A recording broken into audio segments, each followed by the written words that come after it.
जय शिव शक्ति। इस spiritual channel में आप सबका स्वागत है।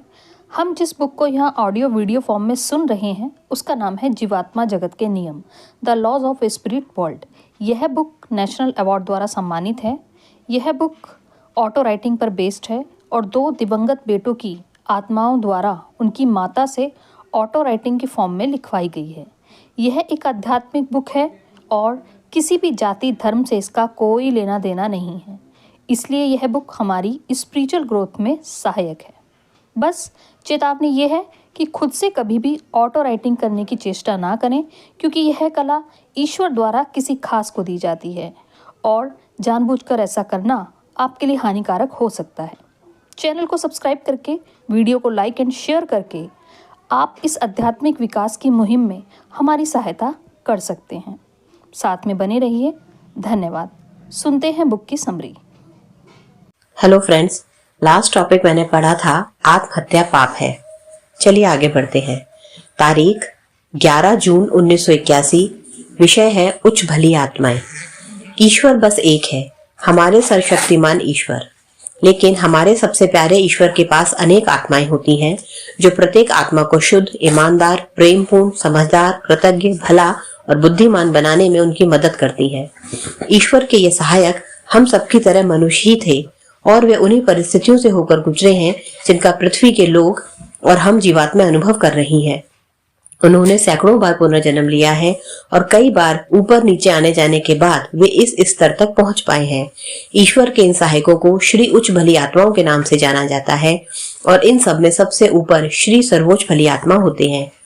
उच्चतर स्तरों पर हम उन्हें अक्सर देखते हैं, लेकिन चौथे और उससे नीचे के लोकों में वे कभी कभार ही दिखाई पड़ते हैं, क्योंकि वे यहाँ अदृश्य रहना पसंद करते हैं ताकि उनका काम आसान हो। बुरी और दुष्ट आत्माओं को अच्छे बुरे का ज्ञान कराते हुए और यह बताते हुए कि किस प्रकार कम मुश्किल रास्ते से जल्द कर्मों का हिसाब चुकता किया जाए या किस प्रकार जल्द से जल्द उच्चतर लोकों में पहुंचा जाए, वे उन आत्माओं को सुधारने के अपने कार्य में भरपूर सफलता प्राप्त करते हैं। जब भी हमारे करीब होते हैं तब हम बहुत खुश और प्रफुल्लित महसूस करते हैं। यदि हमें किसी की मदद की जरूरत होती है तो वे तुरंत हमारी मदद करते हैं। जो ही कोई आत्मा, चाहे वे प्रथम लोक की ही क्यों ना हो, यदि मदद के लिए पुकारती है तो ये उच्च भली आत्माएं कुछ ही क्षणों में वहां पहुंच जाती हैं। पृथ्वी पर भी यदि कोई आत्मा सच्चे मन और ईमानदारी से मदद के लिए पुकारे तो तुरंत उनकी मदद की जाती है। यह मायने नहीं रखता कि आत्मा प्रथम लोक में है, पृथ्वी पर है या फिर उच्चतर स्तर पर है। सच्चे मन से निकली हुई मदद की पुकार को अवश्य जवाब मिलता है। आपने पृथ्वी की उन आत्माओं के बारे में जरूर सुना होगा जिन्होंने ईश्वर से मदद के लिए गुहार लगाई और फिर एक चमत्कार हुआ। आपने भी कभी किसी मुश्किल घड़ी में मदद के लिए आवाज लगाई होगी और किसी अनजाने तरीके से आपकी मदद हुई होगी, जिसे आप चमत्कार कहेंगे। जीवात्मा जगत के आपके प्रियजन भी आपकी कई बार मदद करते हैं। आपको इस बात पर निश्चित रहना चाहिए कि जीवात्मा जगत के आपके प्रियजन आपका बहुत ख्याल रखते हैं। हमेशा याद रखिए कि सच्चा प्यार कभी नहीं मरता। पृथ्वी पर मनुष्य की मृत्यु हो जाने के बाद भी नहीं। प्रेम मृत्यु से बड़ा होता है। प्रेम शाश्वत होता है, जबकि मृत्यु तो बस एक दुनिया से दूसरी दुनिया में, एक शरीर से दूसरे शरीर में, पृथ्वी से स्वर्ग या नर्क तक का स्थानांतरण है। मृत्यु कोई बड़ी चीज नहीं है, लेकिन प्रेम अलौकिक रूप से महान है। आइए अब हम सर्वशक्तिमान ईश्वर के सहायकों के बारे में थोड़ी और बात करें। हम उन्हें उच्च भली आत्माओं के नाम से जानते हैं और आप उन्हें फरिश्ते कहते हैं। हम आपको बताना चाहेंगे कि फरिश्तों के पंख नहीं होते। बहरहाल, क्योंकि उनकी गति बहुत तेज होती है, उनके चोगे पंखों की तरह दिखते हैं। जिस तरह वे मनुष्य का रूप धारण करने में समर्थ हैं, उसी तरह वे अविश्वासियों को प्रभावित करने के लिए पंखों का निर्माण कर लेते हैं। इस तरह धरती की आत्माओं को उनके पंख देखकर विश्वास होता है कि किसी फरिश्ते ने उन्हें संदेश दिया है और उनकी मदद की है। उच्च भली आत्माएं बहुत ही विनम्र, विचारवान और उदार होती हैं। कुछ खास परिस्थितियों में वे सर्वशक्तिमान ईश्वर के कुछ नियमों में भी छूट दिलवाते हैं। इसके लिए वे पहले श्री सर्वोच्च भली आत्मा से निवेदन करते हैं ताकि वे उसके लिए पुनः सर्वशक्तिमान ईश्वर से विनती करें। आपात परिस्थितियों में यह अनुमति कुछ ही क्षणों या मिनटों में प्राप्त होती है। यदि बहुत आपात स्थिति नहीं है तो इसमें कुछ घंटे या अधिक से अधिक कुछ दिन लगते हैं। जब कभी भी हम कुछ ऐसा चाहते हैं जिसकी सामान्य स्थितियों में अनुमति नहीं होती, तो हम अपने लोक के प्रमुख से विनती करते हैं। वह हमारी बात ध्यान से सुनते हैं और कुछ सवाल करते हैं, और यदि उन्हें लगता है कि हमारी विनती सही है और इससे किसी को कोई नुकसान नहीं होगा, तो वह हमारी सर्वोच्च भली आत्मा से, हमारे सर्वशक्तिमान ईश्वर से अनुमति लेने की प्रार्थना करते हैं। यही पृथ्वी की दुनिया और जीवात्मा जगत के बीच का अंतर है। हमारे लोगों के शासक इतने विनम्र, उदार और विचारवान होते हैं कि हम हमेशा उनके साथ बेझिझक बात करने के लिए स्वतंत्र महसूस करते हैं। वे इतने ईमानदार, भले और प्यारे होते हैं कि हमें उनका भय कभी महसूस नहीं होता। वे इतने निस्वार्थ होते हैं कि हमें उन पर पूरा विश्वास होता है। वे प्रेम पूर्वक और विनम्र तरीके से हमें समझाते हैं कि कुछ चीजें गलत हैं, और यह भी कि वे गलत क्यों हैं। वे कभी भी हमारी विनतियों को कठोरता से खारिज नहीं करते। यदि उन्हें लगता है कि वे गलत हैं, तो वे हमें इसे समझाते हैं और हमें यह समझने में मदद करते हैं कि यह क्यों संभव नहीं है। वे बहुत ही विवेकशील और दयालु होते हैं। हम उन पर पूरी तरह विश्वास करते हैं और उनका सम्मान करते हैं। उनके आदेशों को हम खुशी खुशी मानते हैं, क्योंकि हम जानते हैं कि वे हमें कभी गलत मार्ग पर नहीं जाने देंगे।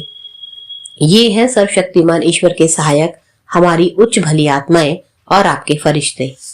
तारीख 12 जून 1981। विषय है सत्कर्म क्या है। अच्छे कर्म वे होते हैं जो पूरी तरह निस्वार्थ उद्देश्य से किए जाते हैं।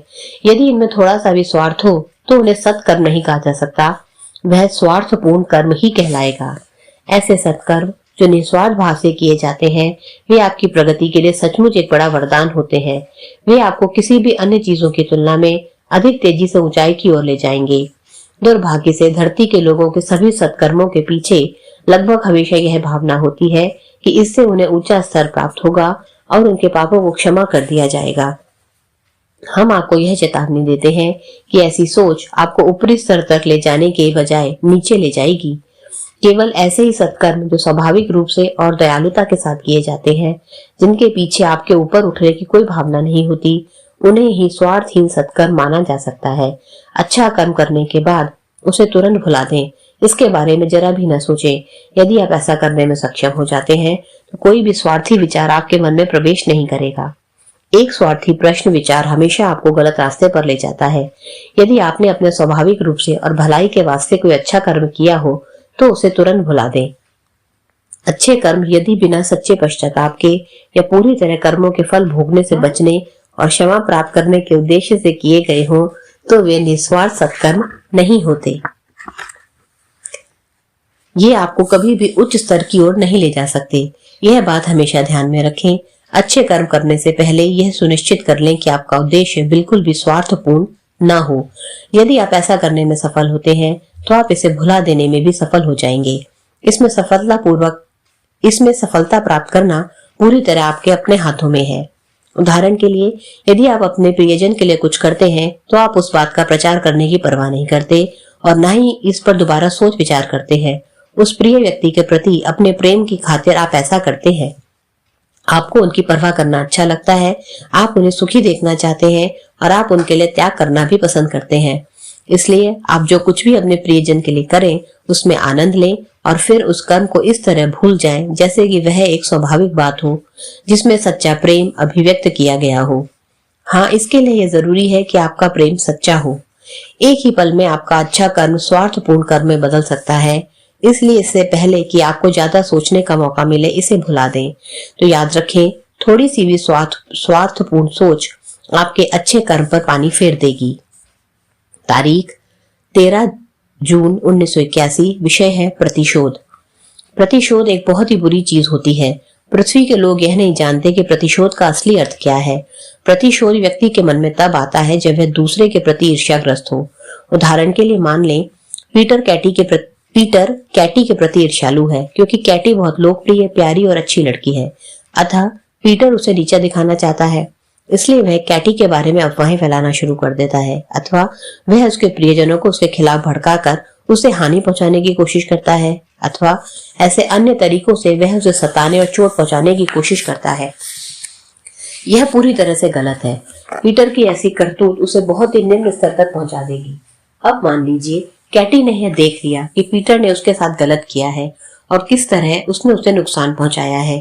पीटर के ऐसे व्यवहार को देखकर यदि अपने बचाव में कैटी पीटर का असली चेहरा दुनिया को दिखाना चाहे तो यह गलत नहीं होगा, कैटी को चाहिए कि वह दुनिया को दिखाए कि पीटर कितना बुरा है, ताकि दूसरे लोग सावधान हो जाएं और उसके प्रतिशोध का शिकार बनने से बच जाएं। इस प्रकार पीटर लोगों को मूर्ख नहीं बना पाएगा।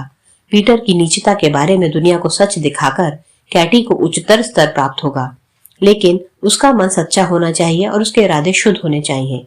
इसे प्रतिशोध नहीं माना जाएगा, क्योंकि यहाँ आपका उद्देश्य दूसरों को उस मुसीबत से बचाना है जिसका आप शिकार हुए हैं। अन्य कोई भी पीटर का शिकार नहीं बनेगा और यह एक अच्छा काम होगा।